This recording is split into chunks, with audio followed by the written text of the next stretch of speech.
Hello বন্ধুরা, good morning, welcome back to my channel. শুরু করছি আমি আজকের ভিডিওটি। আর আজকে হচ্ছে সোমবার সকালবেলা চলে আসলাম তোমাদের সামনে একটা সুন্দর ভিডিও নিয়ে। সর্বপ্রথম তোমাদেরকে জানাই অনেক অনেক ভালোবাসা ও শুভেচ্ছা। আজকে সকালবেলা ঘুম থেকে উঠেছি, উঠে সব কাজকর্ম সেরে নিয়েছি। উঠেছি সকাল 6টার সময়, উঠে মর্নিং ওয়ার্কে গিয়েছি। ভুল বললাম, 6টা না, 5টার সময় উঠেছি। মর্নিং ওয়ার্কে গিয়েছি, সেখান থেকে একটু হেঁটে এসে তারপরে সব কাজকর্ম সেরে নিয়ে এখন রান্নাও চাপিয়ে দিয়েছি। ভাত হয়ে গেছে, আর আমার জন্য একটু জল গরম বসিয়েছি, সেটা দিয়ে অ্যাপ্রেস বানিয়ে খাবো। তাই চলো, ভাতটা হয়ে গেছে কিন্তু এখনও মারটা গালা হয়নি। সে ভাতের মারটা গেলে নিয়ে তারপরে আমি অ্যাপ্রেসটা গুলিয়ে নিয়ে আবার আসছি তোমাদের সামনে। এই যে এদিকে ভাত হয়ে গেছে, ভাতের মার গালবো, আমি গ্যাসটা অফ করে রেখেছি। আর এদিকে গরম জল বসিয়েছি। ভাতের হাঁড়িয়ে মার গালা হয়ে গেছে, আর এই যে অ্যাপ্রেসটা বানিয়ে নিয়ে আসলাম। আজকের তাপমাত্রাটা একটু কম আছে, আজকে 32 ডিগ্রি আছে। এখন সকাল 7:30 বাজে। এরকম তাপমাত্রা থাকলে মোটামুটি থাকা যায়, কোনো রকম কোনো অসুবিধা হয় না। মানে হাঁসফাঁস যে ব্যাপারটা, সেই ব্যাপারটা আসে না। নর্মালেই আমরা জীবন কাটাতে পারি। তো যাই হোক, সকালবেলায় যে অ্যাপ্রেসটা তো বানিয়ে নিলাম, এটা এখন খাবো। সকাল থেকেই বেশ ভালোই লাগছে, ওয়েদারটা ঠান্ডা ঠান্ডা আছে, তার জন্য আমি অনেকগুলো কাজও সেরে নিয়েছি সকালবেলায়। দেখো, সেলাই মেশিনে বসে পড়েছি, এদিকের কাজগুলো অনেকটা এগিয়ে নিয়েছি। আর রান্নাটাও সকালবেলা শুরু করে দিলাম।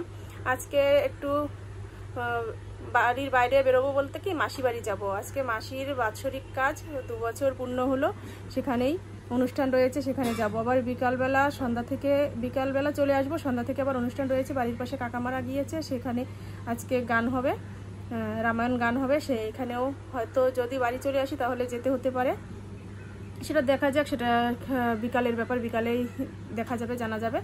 এখন তো রান্নাটা সারবো। কালকে মাছ এনে রেখেছিল, সেই মাছগুলো রান্না করা হয়নি। একরকম মাছ রান্না করেছিলাম, আর একটা মাছ ছিল, সেই মাছটাই এখন বের করবো ফ্রিজ থেকে। বের করে এখন দেখি কি দিয়ে রান্না করা যায়। চিংড়ি মাছ এনে রেখেছিল, আর ভাই ইঁচড় দিয়ে গেছিলো। চিংড়ি মাছও ভাই দিয়ে গিয়েছিল, সেটা কিছুই করিনি। চিংড়ি মাছটা তো রান্না করব, কিন্তু ইঁচড়টা হয়তো নাও করতে পারি, কারণ ইঁচড় কেটে গুছিয়ে রান্না করতে গেলে অনেকটা টাইম লাগে।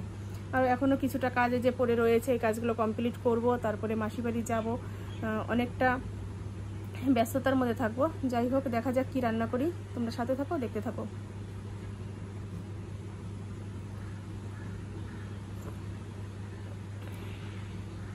আমার ছেলে এখনও ঘুম থেকে ওঠেনি, শুয়ে রয়েছে। উঠুক, তারপর দেখা যাক ওকেও কিছু একটা খেতে দেবো। কি দেবো সেটা তৈরি করতে হবে।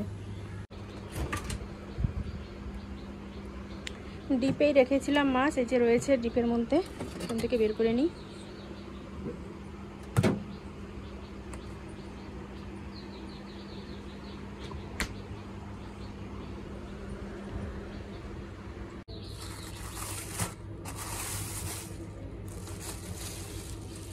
এই যে হচ্ছে চিংড়ি মাছ, একই চিংড়ি মাছ। গতকালকে দেখো, 2 ভাই একই মাছ কিনে এনেছে।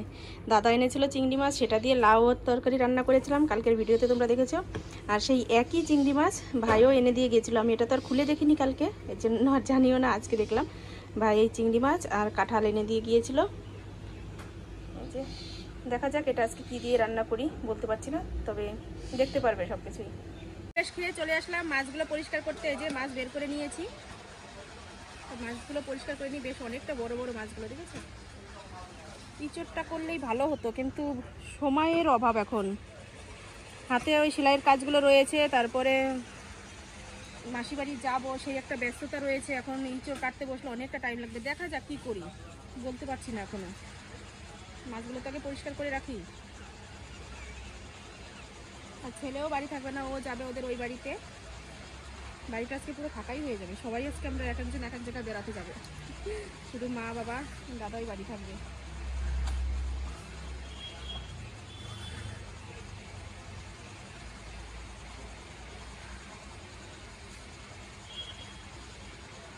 চলে আসলাম সবজি কাটতে। দেখো, বড় একটা কুমড়ো নিয়ে নিয়েছি, এটা কাটবো এখন। আর এই যে কাঁঠালটাও নিয়ে আসলাম, এটাও কাটবো। তো চলো কুমড়োটা আগে কাটি। আমি কি বটি দিয়ে কাটতে পারবো, দেখা যাক।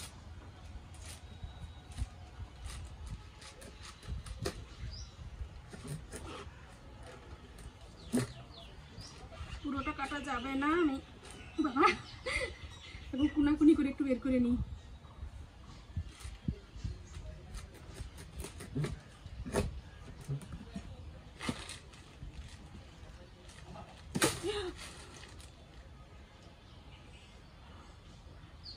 হাত কেটে, হ্যাঁ কেটে গেছে, কেটে যাবে কি, কেটে গেছে হাত। এই যে কুমড়োটা এইটুকু বের করে নিলাম, এটা এখন ভাজার জন্য কাটবো। পরে যদি রান্না করি কুমড়োর তরকারি তাহলে এখান থেকে পরে আবার কেটে নেব। দেখেছো কি অবস্থা? এই দেখো রক্ত বেরিয়ে গেল।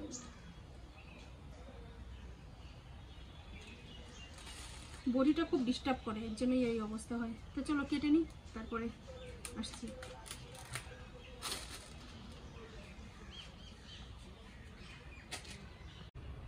সবজি কাটতে গিয়ে দেখো হাত কেটে নিলাম, দেখেছো?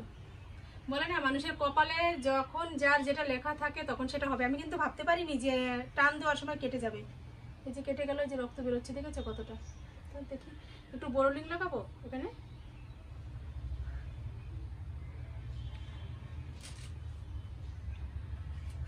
কেটে নি কুমড়ো, তারপর লাগাচ্ছি।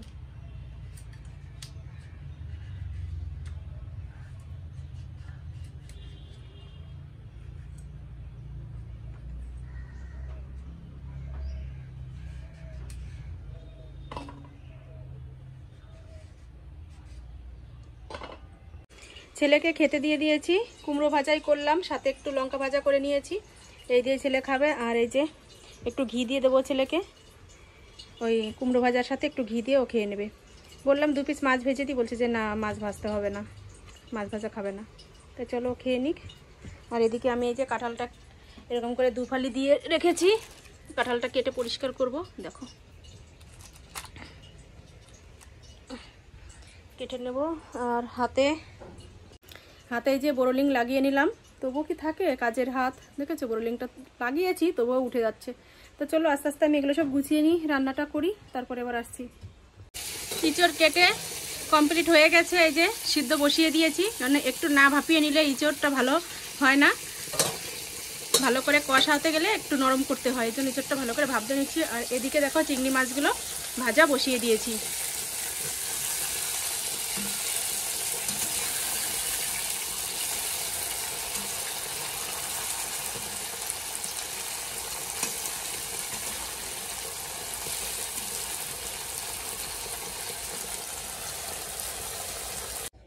ইঁচড়ের তরকারি রান্না করা হয়ে গেছে। এই যে হচ্ছে ইঁচড় চিংড়ি, আর সকালবেলা তো করেছি কুমড়ো ভাজা, সেটা রয়েছে। এই দুটো দিয়েই আজকের খাওয়া দাওয়া হবে। তো চলো এখন আমি স্নান করবো, স্নান করে ঠুরে খাওয়া দাওয়া করে তারপরে আমি মাসি বাড়ির উদ্দেশ্যে বেরোবো। তো চলো স্নান করে আসি। স্নান করে ঠুরে চলে আসলাম, আর একদম খেতেও বসে পড়েছি, কেননা অনেকটা বেলা হয়ে গেছে, এখন 2টো বাজে। এখন খাওয়া দাওয়া করে তারপরে যাব মাসি বাড়িতে, ওখানে গিয়ে কিছুক্ষণ থাকবো, তারপরে তো খাওয়া দাওয়া করবো, কারণ এখনই দুপুর টাইম, কিন্তু এখন গিয়ে তো আর সাথে সাথেই বসা যায় না। আমি বাড়ি থেকে খাওয়া দাওয়া করে তারপরে বেরোবো। তো চলো কি কি নিয়ে বসেছি খেতে তোমাদের একটু দেখিয়ে দিই। যে এখানে ভাত, সাথে একটা কুমড়ো ভাজার পিস নিয়েছি, আর এখানে ইঁচড় চিংড়ি নিয়েছি। এই যে এখানে আমাদের জন্য রেখেছি, আর ওই ঘরে তো দিয়ে এসেছি, এর জন্যই তোমরা সেই সময় দেখেছো 1 গামলা, আর এখন দেখছো এটুকু, সবাইকে দেওয়া হয়েছে। আর এখানে এই যে নিয়েছি গাছের পাকা পেঁপে, খাওয়া দাওয়ার পরে এই পেঁপে খাবো। আর এই থালের নিচে রয়েছে ভাত, ছেলের জন্য যে ভাত এনে রাখলাম, ছেলে যখন আসলে তারপরে ও খাবে, কারণ আমার আসতে যদি একটু লেট হয় ও নিয়ে খেয়ে নিতে পারবে। তো খাওয়া দাওয়া করে নিই, করে ঠুয়ে তারপরে তাড়াতাড়ি বেরোই। আর কি বলবো, দেখো কেবল স্নান করে আসলাম তবুও ঘেমে যাচ্ছি, কিচ্ছু করার নেই, এখনকার ওয়েদারটা এরকমই। স্নান করলেও সে স্নানের ঠান্ডা ভাবটা গায়ে থাকছে না, কিছুক্ষণের মধ্যেই আবার ঘেমে যাচ্ছি। তো চলো তাড়াতাড়ি খাওয়া দাওয়াটা সেরে নিই। দেখো বিড়ালটা খাওয়ার জন্য কেমন করছে, আর আমিও এই যে ওর জন্য মাছ দিয়ে ভাত মাখিয়ে নিয়েছি, এটা এখন দিয়ে দেবো। আয় চল চল, দিচ্ছি।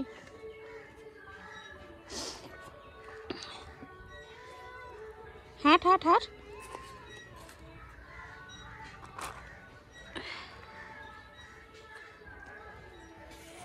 খা।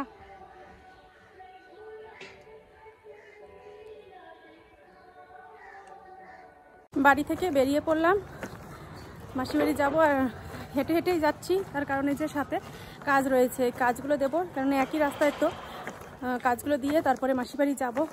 টোটোতে করে গেলে আমাকে সেই পাকা রাস্তায় যেতে হবে, ওখান থেকে টোটো ধরতে হবে, অনেকটা হাঁটতে হবে। আর আমার ইচ্ছা করছে না অতটা আমি হেঁটে তারপরে টোটো ধরি। এদিক দিয়ে শর্টকাট রাস্তা, হেঁটেই যাব, মানে হাঁটার ভয়তে হেঁটে যাচ্ছি, বুঝতে পারছো? হেঁটে টোটো ধরতে হবে বলে হেঁটে যাচ্ছি না। আর এদিক দিয়ে আমি হেঁটে শর্টকাট চলে যাব। আমার যতটা টাইম ধরে আমি গাড়ির জন্য যাব ততটা টাইম অর্ধেক রাস্তা আমি চলে যাব এই মাঠ দিয়ে শর্টকাট রাস্তায়। তো চলো এদিক দিয়ে যাই, কাজগুলো দিয়ে ঠিয়ে তারপরে মাসি বাড়ি যাব।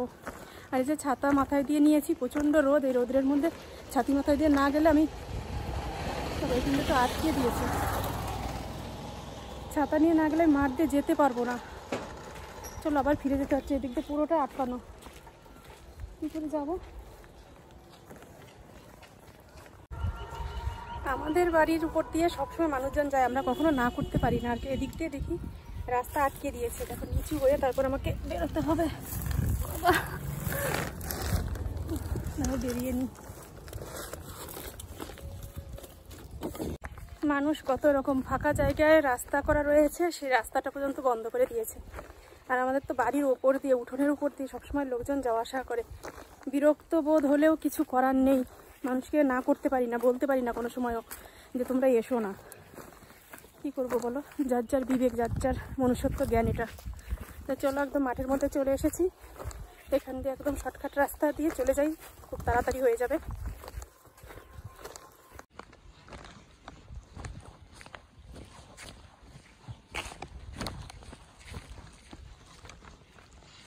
একদম দুপুরবেলা মাঠের রোদটা দেখো, শুধু পুরো চকচক করছে। তোমরা কতটা কি বুঝতে পারছো জানি না, তবে আমি তো একদম পুরো ঠাটা রোদ যাকে বলে, সে ঠাটা রোদের মধ্যে দিয়ে হেঁটে যাচ্ছি। চলো সামনের দিকে দেখাচ্ছি। এর আগে একদিন এসেছিলাম, সেদিন ধান অল্প অল্প মানে পাকছে, ধানের শিরগুলো। আর আজকে দেখছি ধান কাটা শুরু হয়ে গেছে, কিছুটা ধান কেটে রেখেছে মাঠে। মানে যে পরিমাণে রোদ উঠছে, এতে ধান একদিনেই পেকে পুরো সোনালি রং হয়ে যাচ্ছে। আর এখন এই ধান নিতেও বেশ সুবিধা, কেননা বৃষ্টির কোনো ভয় নেই, জলে নষ্ট হবে না, ভিজবে না, একদম এক রোদে ধান ঝেড়ে ঘরে তুলে নিতে পারবে। চলো সেই জায়গাতেই তোমাদের দেখাতে দেখাতে আমি যাই। আর এই যাচ্ছে চারিপাশটা, এপাশে আরও নানান রকম গাছপালা লাগানো রয়েছে, ফুল গাছ রয়েছে, ওই যে দেখা যাচ্ছে অনেকটা ধান কেটে ফেলেছে সামনে।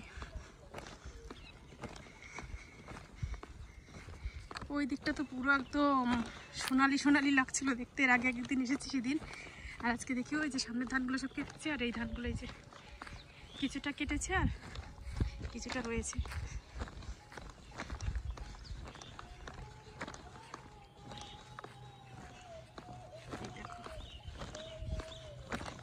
কি ভালো লাগছে, শিরশির করে রেখেছে পুরো একদম লাইন দিয়ে।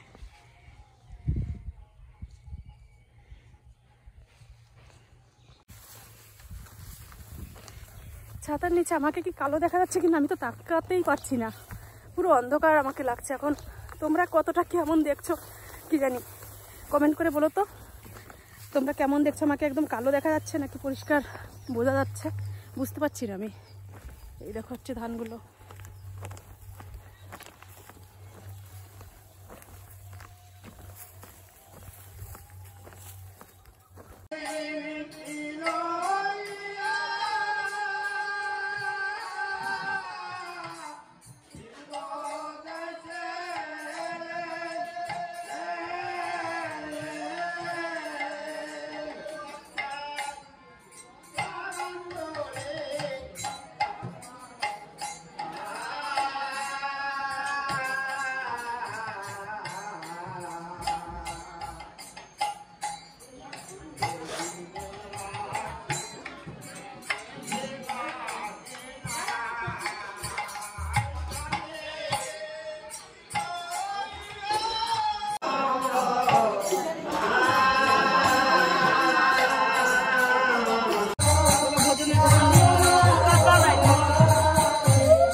কতক্ষণে তো পেটের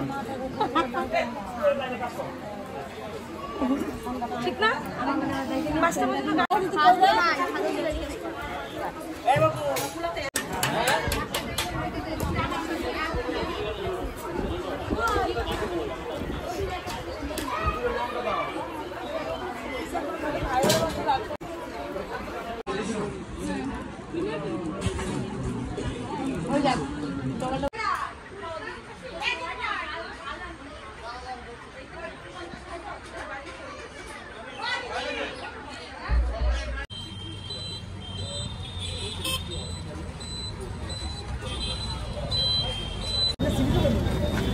এইমাত্র বাড়ি চলে আসলাম আর বাড়ি এসে যে ফ্রেশ হয়ে নিয়েছি, নাইটি পরে নিলাম। চলো এখন এই জামা কাপড়গুলো সব দেখো বিছানায় পড়ে রয়েছে, এগুলো সব ভাঁজ করবো, গোছাবো। চলে এসেছি, এখন যাবো গান শুনতে। চলো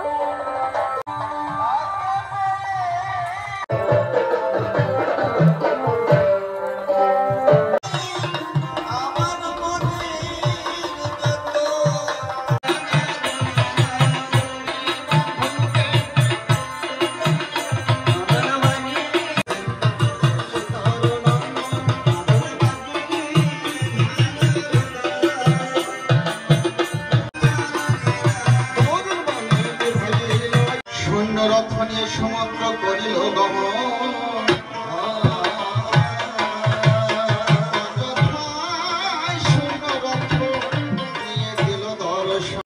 রামায়ণ গানের অনুষ্ঠান থেকে চলে এসেছি বাড়িতে এসেছি অনেকক্ষণ আগেই। আর ছেলে তো ওই বাড়ি থেকে চলে এসেছে, শুয়ে রয়েছে, ওকে ডাকছি, ও উঠছে না। একটু বকেছিলাম দুপুরবেলা, এর জন্য রাগ হয়েছে, ওকে খেতে বলছি, খাচ্ছে। ওনার জন্য ভাত বেড়ে রেখেছি, এই যে এখানেই দেখো, এই যে ওর জন্য ভাত বেড়ে রেখেছি, ডাকছি তবুও আসছে না। আর এই যে আমার জন্য ভাত বেড়ে নিয়েছি, আমি এখন খাবো। তা চলো ওকেও ডেকে নিয়ে এসে খাইয়ে দিই। তো আজকের ভিডিওটা এ পর্যন্তই। তোমরা ভালো থেকো, সুস্থ থেকো, আর আমার পাশে থেকো। আগামীকাল আবার নতুন আর একটা ভিডিওর সাথে দেখা হচ্ছে।